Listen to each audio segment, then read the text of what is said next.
말씀의 제목은 평안을 주셨습니다. 평안을 주셨습니다. 입니다.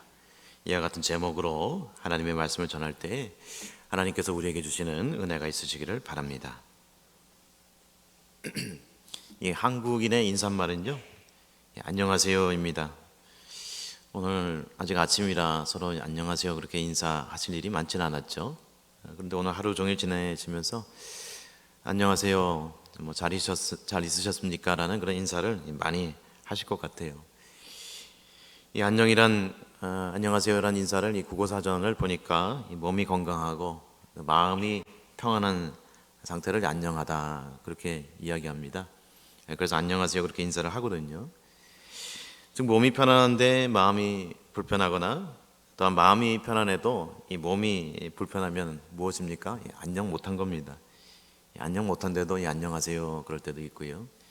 또 친한 사이에는 짓궂은 그런 농담으로 안녕 못합니다 그렇게 이야기하시는 분들도 있어요. 그러고 보면 우리의 인사말인 이 안녕하세요의 의미가 이 성경에서 말하는 이 평안하세요, 평안을 빕니다 라는 말과 크게 그 의미상은 달라 보이지 않습니다. 영어권에서는 이 peace be with you 이렇게 이야기합니다. 짧게 또 peace 이렇게 이야기하기도 하는데요. 오늘 하루 종일 또 지내시면서 스스로에게, 가족들에게, 주변 분들에게 평안하십시오라는 그런 인사를 주고 받을 수 있었으면 좋겠습니다. 또 안녕하세요 인사할지라도 그 가운데 평안을 실어서 우리 크리스찬답게 인사를 할 수 있었으면 좋겠습니다. 오늘 본문을 보면 부활하신 주님께서 찾아오셔서 제자들에게 인사를 하십니다. 오늘 19절 말씀 보니까 이날 곧 안식오 첫날 저녁 때에 제자들이 유대인들을 두려워하여 모인 곳의 문을 닫았더니 예수께서 오사 가운데 서서 이르시되 너희에게 평강이 있을지어다, 너희에게 평강이 있을지어다 이처럼 말씀하십니다. 여기 오늘이란 시간이 나오죠. 이 날은요 특별히 이 안식 후 첫날, 오늘날로 말하면 이 주일을 말합니다. 예수님이 부활하신 날이 어떤 날입니까? 바로 이 날입니다. 이때는 이 저녁 때인데요, 이 제자들은 예수님의 체포와 이 죽음의 이후에 아직도 두려움 가운데 그 심령이 쌓여져 있어요. 모든 것이 믿기지 않는 그런 깊은 슬픔과 두려움이 계속해서 교차하고 있습니다. 그것을 오늘 이렇게 말씀합니다. 제자들이 유대인들을 두려워하여 모인 곳에 문을 닫았더니, 예수님께서 돌아가신 이후에 그 죽음에 대한 그 체포에 대한 그 두려움도 있었지만 이 본인 자신들의 또 신변에 대한 그런 두려움이 있었음을 이 말씀을 통해서도 엿볼 수가 있습니다. 그들은 아마도 사도행전에서 흔히 모였던 이 마가의 다락방에 모였을 것으로 추정합니다. 그들이 자주 모이는 장소가 바로 거기였기 때문입니다. 그런데 본문을 자세히 읽어보시면 문을 닫았어요.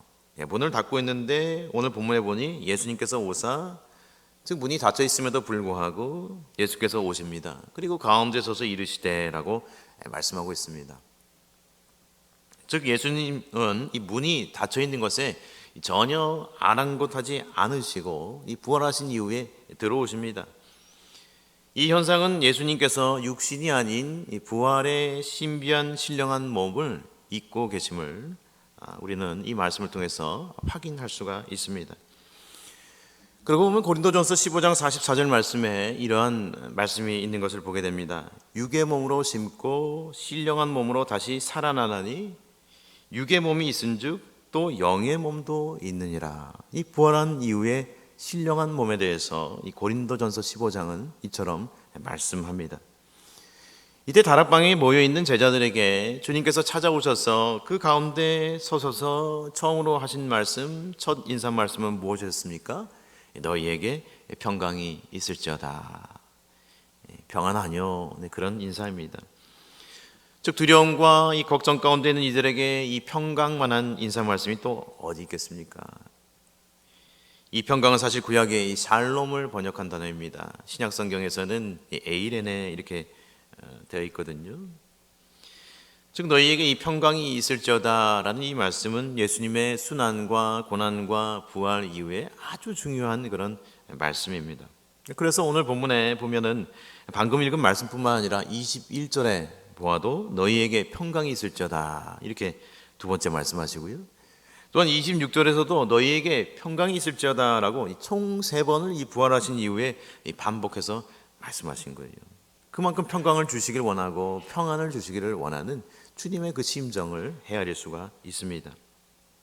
그런데 이 예수님께서 말씀하신 이 평안은 사실 요한복음 14장 27절 말씀 보면 특별한 의미가 있습니다. 평안을 너희에게 끼치노니 곧 나의 평안을 너희에게 주노라. 내가 너희에게 주는 것은 세상이 주는 것과 같지 아니하니라. 너희는 마음에 근심하지도 말고 두려워하지도 말라라고 말씀합니다. 여기서 우리는 오늘 주님께서 평안하라고 말씀하셔 주셨는데 요한복음 14장의 그 인용 구절과 연관해서 주님 주신 평안의 특징을 알 수가 있습니다. 첫째, 주님께서 주시는 평안은 세상의 평안과는 다른 그런 평안입니다. 즉 예수님께서 주실 수 있는 평안, 우리는 흔히 그리스도 안에서 in Christ 그렇게 얘기하는데 예수님 안에 우리가 얻을 수 있는 그런 평안입니다. 그래서 오늘날에도 우리가 편지를 주고받을 때 주 안에서 하고 카드를 이렇게 보내기도 하는데 서양 사람들은요 이 카드와 이메일을 주고받을 때 그 뒤에 in Christ 이렇게 꼭 씁니다. 주님 안에서 평안을 빕니다. 평안을 나누기를 원합니다라는 거예요. 여러분, 사람들은 이 평안을 찾아 헤맵니다. 여가를 통해서 평안을 얻으려고 하고 여행을 통해서 평안을 얻으려고 하고 취미를 통해서 평안을 얻으려고 하고요. 이 갖가지 것에 평안이 있다고 말합니다. 하지만 그런 것은요 세상이 주는 평안이에요. 이 평안 비슷한 것입니다. 그러나 진짜 평안은 아닌 것이에요. 주님 주시는 평안, 주님 안에 있는 평안만이 참 평안인 것을 믿으시길 바랍니다. 그래서 우리가 주님 안에 있는 것입니다. 둘째로 예수님께서 주시는 평안은 주님의 순환, 즉 십자가 지심을 이기고 주시는 평안입니다. 그러므로 주님 주시는 평안은 세상을 이길 수 있는 담대함을 주시는 평안입니다. 여러분, 우리가 세상에서 살아가면서 참 환난도 만나고요. 얼마나 많은 문제가 있습니까? 어떤 문제는 이 몇 년 동안 풀려고 기도하고 애쓰고 그러는데 풀리지가 않아요. 자녀 문제가 그럴 때가 있고 또 사업상의 문제가 그럴 때가 있고 법적인 문제가 그럴 때 있고 누구한테 얘기도 못하고 참 그 어려운 가운데 있어요. 그런데 주님께서 주시는 평안은 이 세상이 알지 못하는 평안이기도 하고 또한 세상을 이기는 담대함이다라고 말씀하고 있습니다. 또한 세 번째로 주님이 주시는 그 평안의 특징에 대해서 생각해 볼 수가 있는데 그것은 화평을 누리는 평안입니다. 물질적으로도 아무 문제도 없고 그리고 환경적으로도 다 괜찮은데 화평하지 않으면 평안하지 않습니다. 그래서 주님께서 주시는 평안은요 그리스도로 말미암아 우리가 화평을 누릴 수 있게 되었다. 하나님과 우리 사이에서 또 서로 간에 화평을 누릴 수 있게 되었다라고 말씀하십니다. 그러므로 우리가 믿음으로 의롭다 하심을 받았으니 우리 주 예수 그리스도로 말미암아 하나님과 화평을 누리자. 즉 주님께서 주시는 평안은 화평의 성격이 있습니다. 또한 네 번째로 주님께서 주시는 평안은요 성령의 사역과 일하심과 관계가 있습니다. 오늘 22절 말씀 보시면 이 말씀을 하시고 그들을 향하여 숨을 내쉬며 이르시되 성령을 받으라 라고 말씀합니다. 이 말씀 들으시니 생각나는 말씀이 있죠. 창세기가 생각납니다. 즉 예수님께서 마치 하나님께서 아담을 창조하실 때 그의 생기를 불어넣으시듯이 제자들을 향해서 후 하고 숨을 내쉬면서 성령을 받으라고 말씀하십니다. 즉 부활하신 주님께서 제일 처음 제자들에게 말씀하신 것이 이 성령을 받으라는 것입니다. 이처럼 명령으로 말씀하셨어요. 받으라. 이것은 성령을 받아도 되고 또 아니어도 괜찮은 것이 아닙니다. 반드시 필수적으로 성령을 받아야 함을 기록하고 있습니다. 즉 예수님께서는 제자들을 세상에 파송하시면서 주님의 사역에 있어서 하나님 나라의 사역에 있어서 성령의 도움 없이는 되지 않음을 이처럼 명확히 말씀하십니다. 여러분, 그런데요 단지 이 일과 이 사역만이 아닙니다. 지금 제자들은 어떻습니까? 두려움 가운데 있습니다. 우리도 광야 같은 이 세상 가운데 두려움 가운데 있을 때 보혜사 성령님의 도우심이 너무나 필요합니다. 그 이유는 세상 속에서 우리의 영혼은 마른 땅과 같아요. 막대기와 같아요. 에스골 골짜기의 마른 뼈와 같기 때문입니다. 그러나 이 마른 뼈에 생기가 들어가 뼈들이 마치 살아 움직인 것처럼 우리들에게는 성령님의 도우심이 필요하기에 성령을 받으라라고 명령하십니다. 에스겔서 37장 5절 말씀 보면 주 여호와께서 이 뼈들에게 이같이 말씀하시기를 내가 생기를 너희에게 들어가게 하리니 너희가 살아나리라. 아멘. 우리가 지금 말씀을 들으면서 예배하면서 기도하면서 주님의 성령이 우리에게 임하고 있는 거예요. 이미 내주하시는 성령님이 계시지만 성령 충만으로 우리가 다가가는 것입니다. 여러분, 이처럼 성도들에게 있어서 성령이란 무엇과 같습니까? 생기와도 같습니다. 그러므로 예수님께서는 사도행전 1장 4절에서 성령 충만이 임하기까지 예루살렘을 떠나지 말라고 명령하신 바가 있습니다. 그래서 이 주경가들과 학자들은요, 사실 오늘 본문에서 22절에서 주님이 숨을 쉬시면서 이 성령을 받으라라고 말씀하신 것은 상징이다. 그렇죠? 이 본격적인 성령 강림은 사도행전의 오순절 때 이루어졌다라고 말씀하기도 합니다. 그런데 중요한 것은 이 주님의 순환과 부활 이후에 이 성령이 오심을 오늘 본문은 제자들과 또한 우리들에게 말씀하고 있다는 사실입니다. 즉 주님이 승천하신 이후에 실제로 성령을 제자들에게 보내시기 때문입니다. 오늘 20절로 돌아가서 말씀을 보시면요, 이 말씀을 하시고 손과 옆구리를 보이시니 제자들이 주를 보고 기뻐하더라. 즉 예수님께서 이 손과 옆구리를 보여주시는 그런 이유가 있습니다.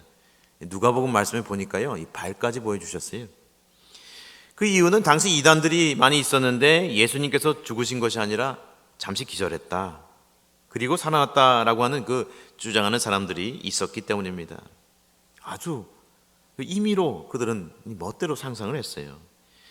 그러므로 주님은 이 죽음과 부활을 각각 확인할 수 있도록 손과 옆구리에 그 상처 자국을, 창자국을 친히 보여주신 것입니다. 그리고 보니 제자들이 주를 보고 기뻐하더라, 이렇게 말씀합니다. 이 말씀의 의미는 그런 의미에서 이 제자들은 예수님의 육체적인 부활을 기뻐했고 또한 미심쩍은 부분이 있었는데 이제는 확신하게 되었음을 말합니다. 병행 구절인 누가복음 24장 41절 말씀을 보니까요, 그들이 너무 기쁨으로 아직도 믿지 못하고 놀랍게 여길 때에 이르시되 여기 무슨 먹을 것이 있느냐 하시니, 이러한 말씀 또한 있습니다. 즉 너무 기뻐하기는 하지만은 어떻습니까? 믿지 못하고 있어요. 누가복음에 보니까. 그래서 주님이 먹을 것을 달라고 말씀하시고 그 구운 생선 한 토막까지 드셔서 그들로 확신하게 하십니다. 주님은 제자들의 이 주님의 다시 나타나심과 부활에 대한 그런 의심을 극복할 수 있도록 주님이 할 수 있는 모든 일을 다 하세요. 복음서에 그런 내용들이 나와 있어요. 그리고 다시 평강으로 안심을 시키시면서 제자들에게 내가 너희를 파송한다라고 말씀하십니다. 오늘 21절 말씀 보니까 예수께서 또 이르시되 너희에게 평강이 있을지어다. 아버지께서 나를 보내신 것 같이 나도 너희를 보내노라 라고 말씀하십니다. 사랑하는 여러분, 이 말씀은요, 제자들에게 하신 말씀이기도 하지만 오늘날 세상살이에 바빠서 또한 코로나로 움츠러든 우리들에게 주님이 오셔서 우리를 파송하시는 그런 말씀이기도 합니다. 너희에게 평강이 있을지어다. 아버지께서 나를 보내신 것 같이 나도 너희를 보내노라 라고 오늘 우리에게 말씀하여 주십니다. 코로나가 있고 오미크론이 있고 또 세상에 어떤 어려움이 있어도 여전히 주님은 그 제자들과 오늘날 성도들을요, 세상에 계속해서 파송하고 계신 거예요. 물론 움츠러듦이 있고 힘이 있지만 우리를 계속해서 파송하고 계신 것을 우리는 한치라도 잊어서는 안 되는 거예요. 그런데 오늘 23절 말씀에서는 좀 난해한, 이해하기 어려운 구절들이 한 구절이 있는데 죄사함에 대해서 이렇게 말합니다. 너희가 누구의 죄든지 사하면 사하여질 것이요 누구의 죄든지 그대로 두면 그대로 있으리라 하시니라 라고 말씀하시는데, 여러분 이것을 우리는 혹여나 사람에게 죄사함의 권세가 있는 것처럼 오해해서는 안 됩니다. 이 말씀의 뜻은요, 복음을 받아들이는 자는 분명 이 죄사함을 받게 될 것이고 받아들이지 않는 자는 죄사함을 받지 못하게 된다. 이런 의미로 우리가 해석해야 합니다. 그런데 연이어 단락이 이어지기 때문에 오늘 도마의 그 본문과 묶어서 이렇게 설명을 했는데요. 25절 말씀 보니 또 다른 제자인 도마의 의심의 그 사건이 발생합니다. 그 이유는 이 12명의 제자 중에 하나인 도마가 예수님께서 오셨을 때 그 자리에 함께 있지 아니했기 때문입니다. 말씀해 보니 다른 제자들이 그에게 이르되 우리가 주를 보았노라 하니 도마가 이르되 내가 그의 손 못자국을 보며 내 손가락을 그 못자국에 넣으며 내 손을 그 옆구리에 넣어보지 않고는 믿지 아니하겠노라 하니라라고 말씀합니다. 여러분, 유명한 의심 많은 제자의 그런 장면입니다. 그러면 예수님께서는 앞서 제자들에게 나타나신 지가 얼마나 됐습니까? 이 여드레가 지났어요. 시간이 많이 흘렀습니다. 그런데 다시 그 문들이 닫혀 있을 때 예수께서 또 다시 제자들에게 찾아오셔서 너희에게 평강이 있을지어다. 이 도마를 포함한 제자들에게 말씀하십니다. 또한 이 도마에게도 역시 손가락을 내밀어 이 손을 보게 하시고요. 그리고 옆구리에 넣게 하십니다. 그리고 말씀하시기를 믿음 없는 자가 되지 말고 믿는 자가 되라고 말씀하여 주십니다. 여러분, 이 말씀을 통해 또한 도마처럼 이 믿음 없는 자를 책망하지 아니하시는 하나님, 그리고 책망하지 아니하시고 찾아오시는 하나님, 믿음 있게 하시는 그 주님을 우리는 만나게 됩니다. 그리고 당시 부활하신 주님을 보고 믿는 자들은 물론 복되지만은 오늘 주님께서는 도마에게 말씀하셨듯이 뭐라고 말씀하셨습니까? 예수께서 이르시되 너는 나를 본고로 믿느냐? 보지 못하고 믿는 자들은 복되도다 하시니라. 할렐루야. 사랑하는 여러분, 무슨 말입니까? 우리가 복된 자들이라고 말씀하세요. 보지 못하였지만 주님을 믿고 신앙하기에 우리 안락의 성도님들은 진정 복된 자들입니다. 여러분, 그러므로 오늘날 주님을 보지 않고 믿는 오늘날 성도인 우리들이 주님의 말씀대로 진정 복 있는 자들임을 깨닫고 그 복을 함께 나누는 삶이 되시기를 주님의 이름으로 축원합니다. 말씀을 정리합니다. 부활하신 예수님께서는 제자들과 도마와 같은 우리들에게 첫째 찾아오십니다. 그리고 두려움과 의심을 물리쳐 주시고요. 두 번째로 평안을 허락하여 주십니다. 또한 세 번째로 성령을 우리에게 부으시사 우리로 이 세상에 나가도록 파송하여 주십니다. 이런 은혜 가운데 성령님과 동행하는 오늘 하루, 이 평안한 하루가 되시기를 주님의 이름으로 축원합니다. 아멘.